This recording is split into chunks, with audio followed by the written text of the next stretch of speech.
All right, Senior Home Business family, how you guys doing today? We got Brittany, we got Matt in the house, and today we're talking about entrepreneurship. We're going to go through a test for you today that I believe if you can answer at least 7 yeses to these 10 things, you are probably geared and ready to be an entrepreneur if you're not already.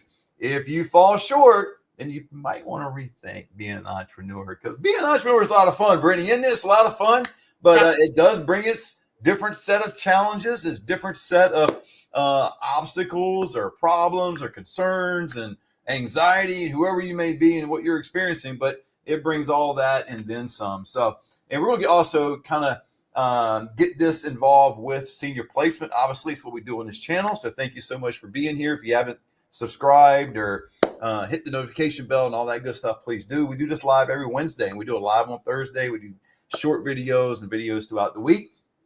We'd love to have you part of our family. If you'll know more about the Senior Placement Institute, there's a link down below. You can click and watch a free webinar. We're also getting ready to do a webinar, Brittany, next Monday. So I'm super excited about that. So we'll be kicking that out on some, probably some Facebook ads and different things out and getting people excited about that. But it is, the reason we're trying to get you excited is because we're excited.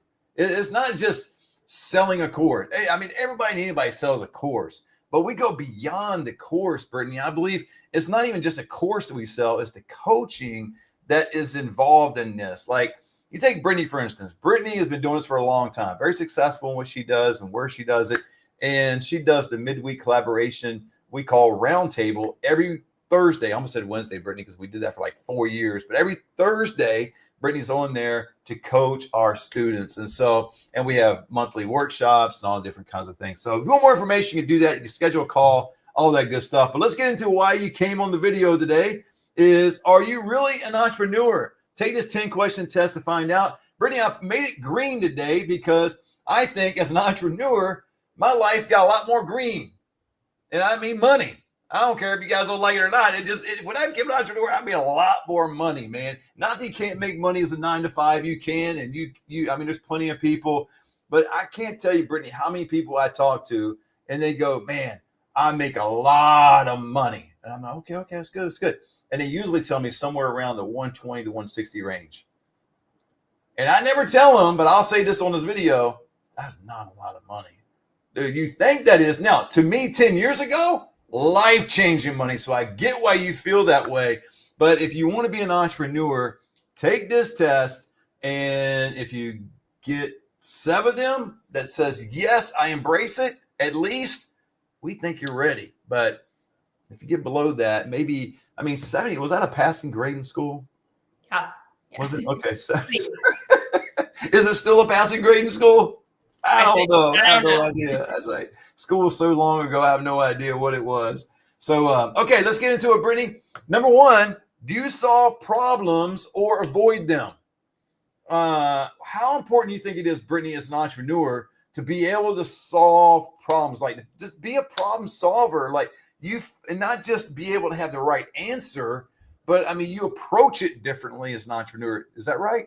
Agreed. Yeah, you have to think outside of the box, put your thinking cap on, definitely look at all different angles as a problem solver, not just one aspect of it. You're basically, especially a solopreneur, you are the whole problem solver. So you have to figure out everything on your own. So if you avoid them, they get worse. If you take them head on and figure out how to solve them, I just think, like, to your point, saying like how to take it on differently as an entrepreneur, I think it's really thinking outside the box. It's not straight shot. You have to brainstorm. You have to really take it on, and they don't go away if you avoid them. So, yeah, just taking it head on and figuring out how to get through it is huge.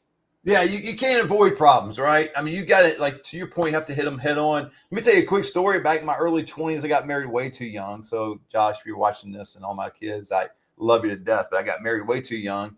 And your dad, when I first got married, because I didn't know anything about bills. I didn't know anything about financial freedom, literacy, making money, anything like that. I just didn't know. Everything was 9 to 5. Everything was just kind of like, I was the only child. So mom, dad handled everything. You know what I did, Brittany? This would be embarrassing. It probably would send people in divorce court immediately today. Is when we got married, it didn't matter what. I got the mail daily, but I just threw the mail off to the side. And it never got my attention until the color of the envelope changed. Or it said 48-hour disconnection notice. That's what got my attention. So if you're that way, you're probably not ready to be an entrepreneur. I was not ready in my early 20s. Now, Brittney, I knew you became an entrepreneur when you were around 22. Is that right? Yeah. Yeah. I was far from ready at 22. I mean, I was doing crap like that. If you're doing that, you're not ready to be an entrepreneur. I think, honestly, entrepreneurs, they run toward problems with curiosity. Like they embrace problems. They see something as a lesson to be learned, right? If you avoid tough situations or freeze under pressure, this path, I guarantee you, is going to be challenging for you, whether it's a senior placement agent like we are, or it's something else that you're venturing out to do and to be an entrepreneur, but you need to be able to solve problems. Number two, do you take initiative or do you wait for instructions? Right. And how that goes as an entrepreneur, sometimes, Brittney, I think when people become an entrepreneur, they get into this thing. It's like, okay, I got freedom now. I can wake up when I want to wake up. I go to my office, sit at my dining room table. My spouse may go off to the 9 to 5. I can kick back, and then they start to think, and then they start to watch YouTube videos, which I hope that's what you're doing today. And you start reading books and you start doing all this kind of stuff. And essentially, you're just trying to get information, and you're on information overload, and you're essentially waiting for instruction because that's what's in you. And you try to birth that, like, okay, I'm so used to going to my 9 to 5, and I'm given a job description, and I'm given instruction what to do and where to do this, and I'm going to lunch at 12 to 1 and blah, blah. I'm so used to that. You can't think like that, right? Brittney is an entrepreneur. No, the structure of the 9 to 5, that it gives you direction to do like everything per day, or you have deadlines. You have to make your own deadlines, your own instructions, your own daily routines. There's no one telling you what to do. So you have to take that initiative, or an initiative will never come. Absolutely. That's exactly what you said. No one's going to tell you what to do in his own, but self-starters win here. You've got to be able to be willing to make a mistake. And that was the hardest thing for me at the beginning. You know, I don't think I actually clammed up from fear like I was going to make a mistake. I just deep down inside didn't want to make a mistake. And I'm such a OCD type individual. This is the kind of guy that will check the doors 3 or 4 times at night before I go to bed, even though we got a security system, we got cameras and all that. I'm still going by like, okay, oh man, did I check the front door? Dude, I've checked it 3 times, but I just like, that's kind of, and so, but you got to be a self-starter. You got to be willing to get up in the morning, do what you got to do. And I think to be a self-starter here too, and no one telling you what to do in your own business, but you got to tell yourself. And then not only you tell yourself, because you and I and all of us in this world, we all talk to ourselves. We all have this thing called self-talk. And the self-talk kind of thing, is it a positive way we're talking to ourselves or negative? Is it a way we're keeping commitments or we're not keeping commitments? And that is a big thing in entrepreneurship. So do you guys get 2 yeses yet? If you got 1, get 2 no's. I don't know. But number 3, do you crave security? Oh, I hear this all the time, man, from W-2 employees. I love my security. I love being here. Man, my mom and dad worked at a factory for like 14 years, looking at retirement at 20th year, and got cut. Everybody got laid off because the plant went from the United States in Virginia, it was a General Electric plant, to somewhere overseas. And being an only child, you know, we had not everything, but a new car. We had a new house, things like that, because I only had 1 kid. And when that happened, some of those things left. The new car left. And I started noticing the house we just got left. And we went somewhere else. It wasn't as nice. All that good stuff. But it's security, but you have to be able to say, you know what? I am betting on myself.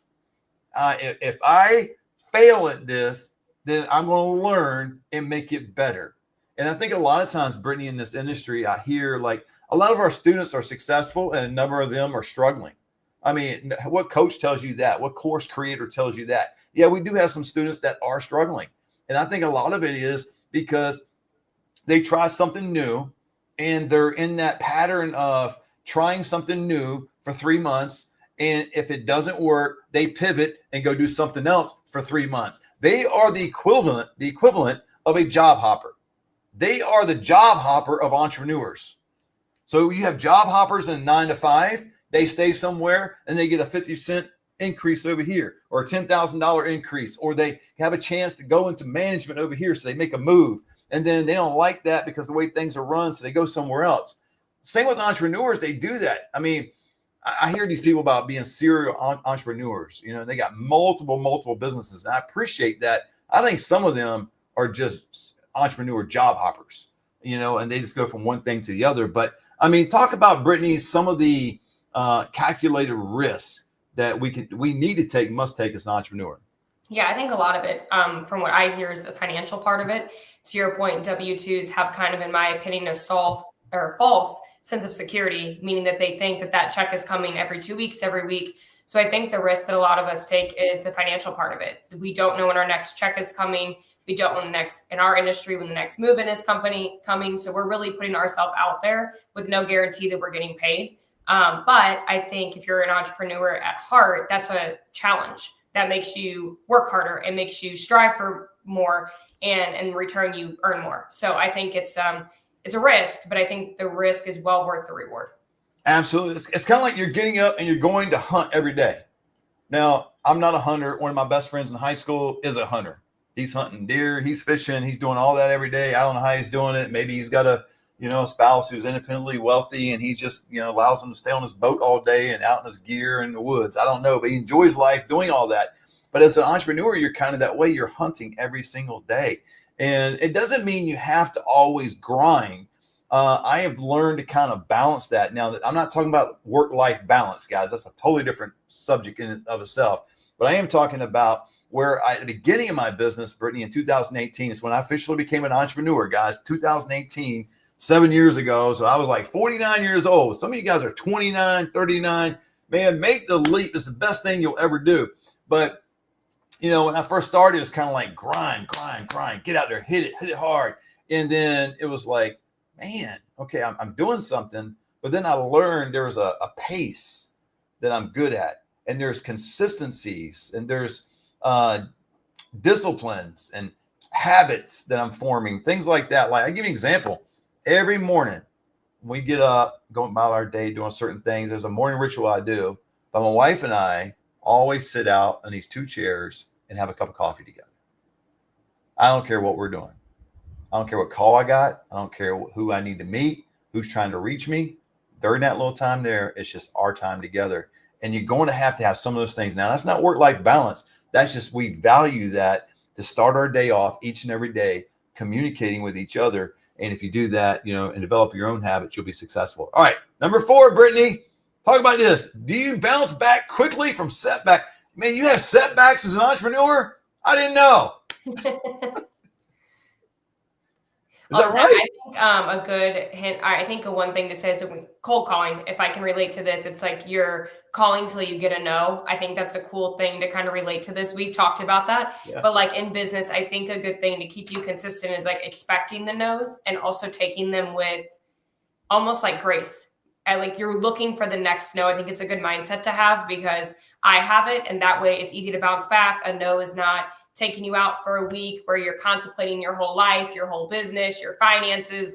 It's more so if you get in that mindset that no's are going to happen, it really helps you bounce back from them. So just a tip, I was taught that when I was cold calling, look for the no, because a lot of yeses will come with the no's. Absolutely. Chase the no's, man. You're chasing the no's, you're doing it. But resilience is the name of the game, right? You hear no, you'll make mistakes. You'll get better. Do you get better or do you get bitter, right? So that's the thing. You come back from setbacks. So if you're just joining us right now, what we're talking about is becoming an entrepreneur and taking this 10 thing test, right? 10-point test. And we're at number 4 right now. And if you get at least 7 yeses out of this, we believe that you are meant to be an entrepreneur. Let's go to number 5, Brittney. Can you confidently talk to strangers? I mean, we were taught as kids, run away from strangers. Don't talk to strangers. And man, that is where the money is, in talking to strangers and developing your network and developing your circle of influence and going to conferences. And I mean, it could be at Starbucks, could be at the local market, or wherever you are. Are you able to confidently talk to strangers? And I mean, is that important as an entrepreneur? I think it is, because if you're not able to talk to strangers, I mean, how are you going to talk to social workers? They're strange. You don't know them. How are you able to talk to anybody, whatever business you're doing, whether it be a potential new client? Your potential new client is a stranger. So just get comfortable talking to people that you don't know. I mean, I think that's a great exercise. I mean, my wife and I will get dogs groomed, Brittney, this Saturday. And so we always go out to breakfast, and guess what? You're going to be talking to a stranger, because The waitress is going to come over. We don't know her. She doesn't know us. We're talking to strangers. So put yourself in many different scenarios and settings like that and embrace those moments. Learn to listen. Don't be overly critical of yourself, but learn, right? I mean, Brittney, you ever talk to strangers? Yeah, all the time. If you didn't talk to strangers, how would you share what you're doing? Yeah. That's everywhere. I mean, I've shared what I do with people in Dollar Tree checkout, Walmart checkout, all that stuff. So yeah, I think it's just being, especially in our industry, a personable person where you're one that you can chat with anybody who's holding the front door at, a restaurant or who's the greeter at a grocery store. So I think it's just really cool to be able to talk to people. If you don't, you won't be able to share what you do in any business. Yeah. I love this last part. I'll read all of it. It says, whether it's a family needing help or a partner at a senior facility, communication is currency. Dude, that is your currency right there. How well are you able to communicate? And I think a lot of people think communication just in terms of, I'm afraid of the big stage and talking in front of people. I'm afraid of getting in front of a camera and talking on social media. It's more than just that. It's communication with others, right? And that could be in the form of email. That could be in the form of a phone call. It could be whatever, but just get comfortable in whatever you are comfortable in doing, man, work that and get that. But communication is the currency. Number 6, Brittney, do you obsess over making things better? I know you do. You've multiplied your agency in 2 states and you have a staff and I've got a staff and we're constantly making things better. And one of the things that I have learned over the years, I may have said this one other time, a long time ago on this YouTube channel, but it's a guy by the name of Rick Pitino. I think you may have heard the story recently, and where he would just say, hey, don't continue to do something. And if it's not broke, don't fix it, break it again. Right. And I think what he's talking about is just making things better. And I think you and I and others, no matter what we're doing, if we don't have a feeling and an unction to make things better, you're probably not going to be a good entrepreneur.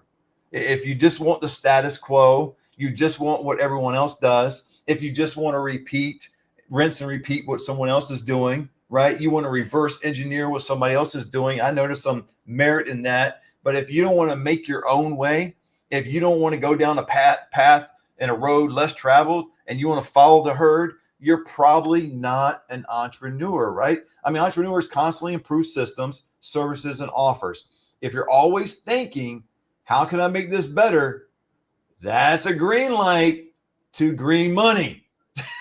Just what do you think, Brittney? I mean, should we always make things better? Agreed. Yeah, you're always growing. There's challenges at each stage of your business. There's, a lot of obstacles you have to get through, but also just like being able to improve systems like this says, systems, services, offerings, reflecting back on what you've been doing and what could you do better. It's a constant thing. It's a daily thing.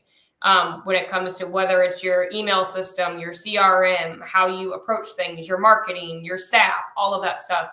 It's a constant growth. So you should be growing every single day and improving what you're doing every single day. Absolutely. Number 7, are you resourceful with limited tools or money? Now, Brittney, I don't know about you when you guys started. I didn't have much money. I was coming from a W-2 situation. And like one of my old YouTube videos, you could research if you're on here, back when I had hair, I said my only goal was to make $5,000 a month. That was my only goal. I know now, and I've known for a long time, that is a small goal. But dude, that was my goal because I was just trying to, if I could just make $5,000 a month, I could actually substitute my income from where I was working. My wife was working and we can keep our house and car or whatever we had, right? But that was my only goal. But you're going to have to be resourceful with limited tools and or money, right? I mean, some of you have enough capital to invest in training, enough capital to get things going.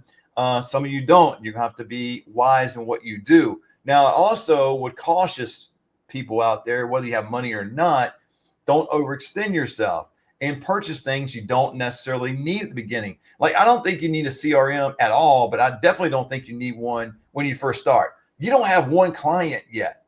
And I think what happens in entrepreneurship, Brittney, people, they try to get everything all pretty set up. I need my CRM. I need these computer screens around me. I need all kinds of stuff, man. Oh, I definitely need that camera. I definitely need this. And they get all these different things. And what you really need is clients. What you really need is clients, right? So work from a shoestring budget. And my philosophy has always been, Brittney, about money is let the business pay for the business, right? When I first started, the baby was born and the baby needed to be changed. The baby needed to be fed. And the baby needed to be helped in all kinds of ways. Now, 7 years later, I guess it has been September of this year, be 7. It's kind of like they can do things on their own. Like one of my grandkids is here right now. He's outside. He's 5, gonna be 6. Well, we don't go around holding his hand while he's walking. No, he's running around our property playing with the dogs. We don't have to help him go to the bathroom. He goes to the bathroom. He wants something to eat. We might go get him something if he can't reach it or something, but we get it. He eats himself.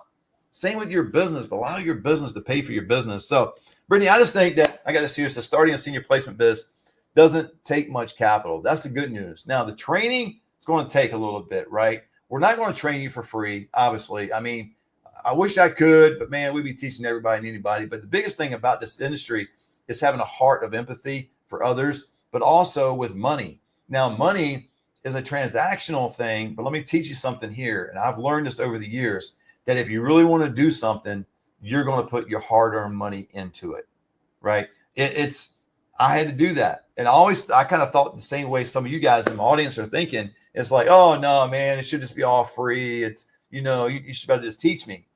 If we did it for free, which I have done, Brittney, on 2, maybe 3 occasions over the years. I remember like COVID. I know one time, specifically in COVID, I did this kind of promotional thing where if people wanted to really learn this business, they could reach out to me. It was basically a pull a name out of a hat kind of thing. And I'll teach them this business. And I'll actually give them the Senior Referral Academy. I'll give them the course, everything. I did that. You know how long that person stayed in the industry? About 3 weeks. They didn't put anything into it. So they had nothing to lose. So they treated the material, they treated the coaching, they treated the whole system like it was just something like, well, it works, it works. But you can't go into it like that, right? Am I wrong or what? No, I agree. One comment I wanted to make is don't create unnecessary overhead in this industry. Don't get the office. Don't do all the things at first until you get off the ground, because you can do this business, especially the one we're talking about, with senior placement with very little overhead. Your overhead is your time. It's your grind. It's your drive. It's basically the hours of your day is your overhead, not all the fancy things that a lot of entrepreneurs like to get before they even need them. I absolutely couldn't agree with you more, girl. Number 8, as we get into it, how many yeses we get out there? Hopefully got a lot of yeses.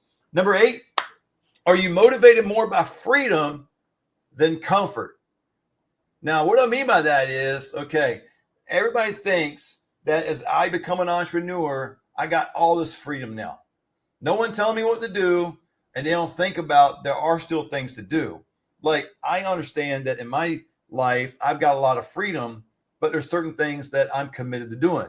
And Brittney, you're committed to doing. Every Wednesday, we're doing this. Now, does that mean I just wake up one day and go, well, I got all kinds of freedom, man. I ain't got to do that today. Well, it's just not commitment, right? And so Brittney and I have been doing this every week for over a year now, hasn't it? Yeah. God, dang, it's been that long. So we've been doing this, together as far as online. And then, and then Brittney coaches every Thursday. So what if Brittney woke up one day and said, well, because of freedom, I don't have to coach tonight. But no, it's just constant giving back to others.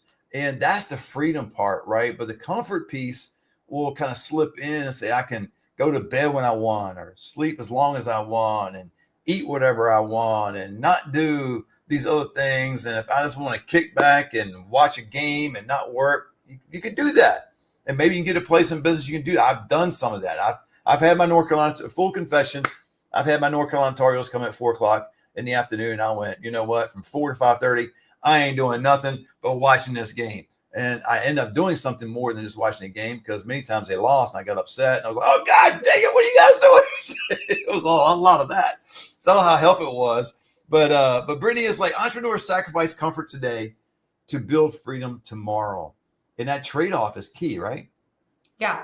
You're going to be uncomfortable for a while being an entrepreneur until you get things in place. And like, you might be somewhat uncomfortable your whole entrepreneurial journey as things grow. But it does build freedom more than just financially, like you mentioned, just being able to do things and be with your family I think that's a huge part of it too, but you're sacrificing a lot of that comfort to get to that freedom, and it takes time.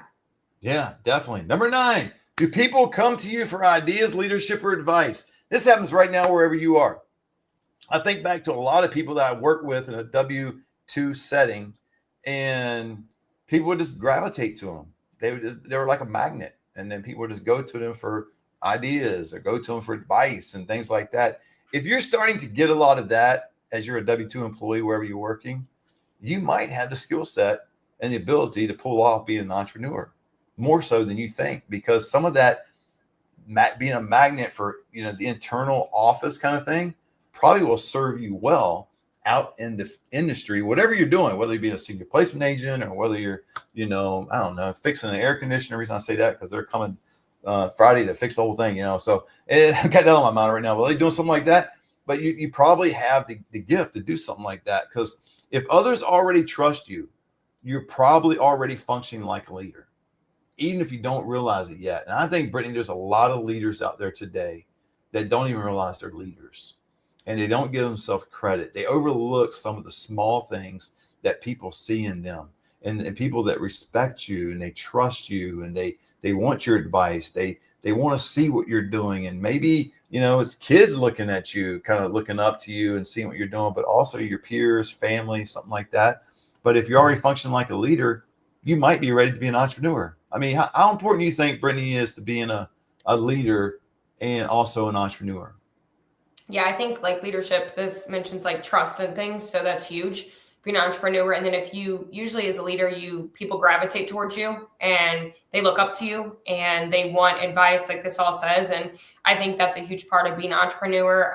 It doesn't mean that you have to have a leadership title where you're at right now, overlooking all of that. But I mean, even out of the corporate world or out of your like your work, think about like your family life. Are you someone that everyone comes to? Are you the one that puts the glue together to the family and create and fixes problems? Like everything we're talking about in your daily life, do you do that outside of work related? Like, are you that person that holds the family together, that's there for advice? There's a lot of ways that you are a leader that you might not be seen without titles and all of the logistical things. So, absolutely. Big time. Yeah. And number 10, Brittney, do you want to make a difference as much as you want to make money? I think that's where the rubber meets the road. There's a lot of people that get into the senior placement business and maybe many other businesses that their only goal is to make money. If that is your ultimate goal, especially as a senior placement agent, I can't speak intelligently about other industries, but in this industry, if that's your only goal, I would say you're probably going to be unsuccessful. But if you really want to make a difference, an impact in your community, in the lives of seniors and other people, and you're more concerned about them than you are your well-being, you're probably positioning yourself to be highly successful. Brittney, what's your thoughts on that? I agree. If you're in it for the money, it will probably be short-lived because you solely won't be happy. This is a very empathetic role to where you have to put a lot of your emotions and heart into this. And if you're not in that lane or have a passion for seniors, like I've talked to people that would say, oh, there's no way, seniors are not my thing. They would not be successful or be happy. It just would not be a good fit from any aspect. That's right. Totally agree. I mean, I got to understand, senior placement is purpose and profit are tied together. They're tied together, but it's really ultimately purpose.